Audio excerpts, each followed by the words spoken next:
Solution of simultaneous linear equations.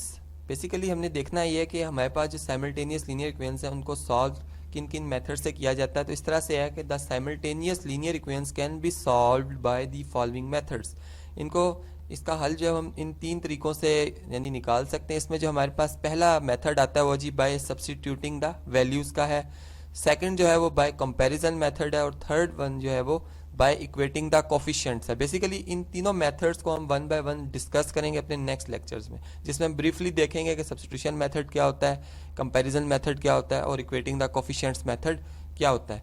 मैं आपको भी बताना ये चाहूँगा कि हमारे पास जो सोल्यूशन है, बेसिकली सोल्यूशन को मैंने पहले डिफाइन कर ही दिया था आपको, लेकिन अब हम देखेंगे कि ग्राफिकली जब हम लीनियर इक्वेशंस ड्रॉ करते हैं तो हमें क्या यानी यहाँ पर कंसेप्ट मिलता है, क्या बात पता चलती है। फर्स्ट करें कि ये हमारे पास जैसे वाई एक्सिस और ये लाइन जो है वो एक्स एक्सिस है। इधर मैं मेंशन भी कर देता हूँ इस तरह से, ठीक है। अब आप यहाँ पे मैं फर्ज करता हूँ कि मेरे पास जो है वो थ्री लीनियर इक्वेशंस है। जैसे कि पहली जो लीनियर इक्वेशन है वो a1x plus b1y plus c1 is equal to 0। चूंकि मैं इसमें दो वेरिएबल शामिल कर रहा हूँ तो इसलिए z नहीं आएगा। इसी तरह जो हमारे पास सेकंड लीनियर इक्वेशन है वो जी a2x plus b2y plus c2 equal to 0। ये बेसिकली हमारे पास दो लीनियर इक्वेशंस हैं। अब हमने देखना ये कि ग्राफिकली जब हम इनको ड्रॉ करते हैं, यानी ये एक लाइन को अलग रिप्रेजेंट करिए, ये लाइन 2 को रिप्रेजेंट करिए लीनियर इक्वेशंस, तो हमारे पास जो पॉसिबिलिटीज हो सकती हैं वो तीन तरह की हो सकती हैं। यानी लाइंस या तो प्लेन में पैरेलल होंगी एक दूसरे के, जैसा कि फर्ज करें मैं यहाँ पर लाइन ड्रॉ करता हूँ, ये एक लाइन है हमारे पास, ठीक है, इसको मैं L1 लाइन कह देता हूँ। इसी तरह एक और लाइन में ड्रॉ करता हूँ जो डिफरेंट कलर में है, ज़रा इससे ये इस जगह पे आ रही है, ठीक है।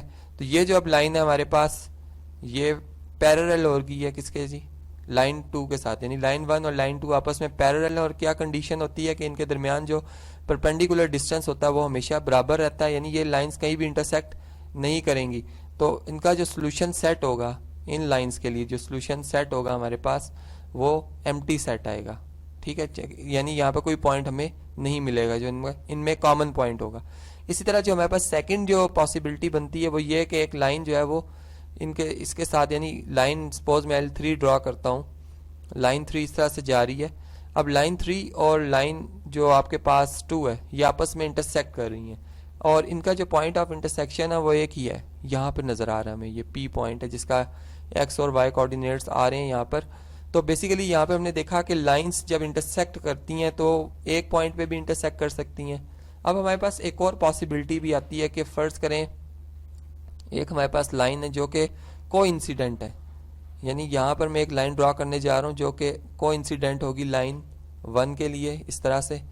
अब कोइंसिडेंट का मतलब ये होता है, ये फर्ज करें जी लाइन 4 है, तो यहाँ पे हम ये कहेंगे कि लाइन जो L1 है और L4 जो है वो कोइंसिडेंट है। यहाँ मैं मेंशन कर देता हूँ L1 and L4 lines are coincident, ठीक है।